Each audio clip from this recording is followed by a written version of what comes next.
taking a look at the weather in November. Can you believe it? We're taking a look at the preview of the weather on average in November. And usually for the start of the month, we start off with numbers around 76 degrees. At the end of the month, temperatures cool to about 69 on average. The average low 57 to start off the month, and the average low at the end of the month 50 degrees. And the average rainfall in November goes up to about 3/4 of an inch. But I have no rain in our forecast, amigos. Instead, here's what I'm tracking: some gusty winds.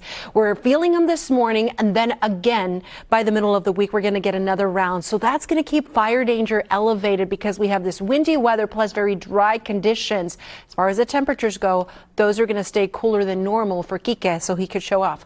Let's take a look at the temperatures this morning. It's cold up in the deserts. Bundle up. You've got 30s, Big Bear 34.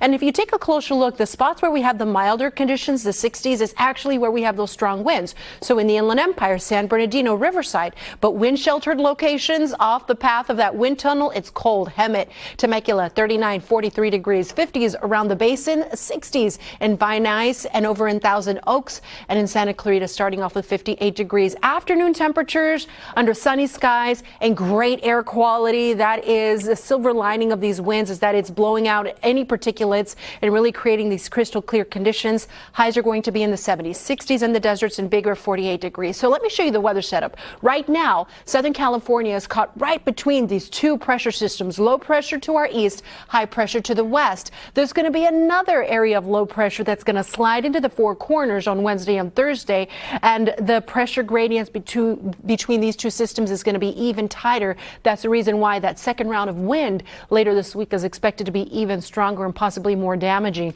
So here we are taking a look at the wind gust futurecast map that shows us where and when the winds are going to be the strongest. And you notice until about the middle of the day, we've got some strong winds blowing through the Inland Empire. As we head into the evening and into tomorrow, we get a break. Tomorrow will be a breezy day in the deserts, but pretty much calm everywhere else. And then here we go, looking at the weather on Wednesday, and look at how bright and colorful this map turns. And these winds are going to be felt in places that don't usually feel them. So we're going to have fire concerns again Wednesday and Thursday. But notice that this map, it covers the San Gabriel Valley, it covers Orange County, winds potentially from 60 to 80 miles per hour that could rapidly spread any fires if they were to happen.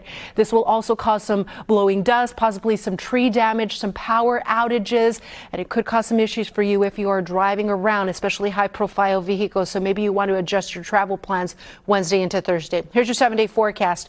No storms on the horizon. The weather is staying dry, and the temperature is staying pretty consistent in the 70s for the base in Orange County, low to mid-70s for the coast, getting a touch cooler as we head into the weekend.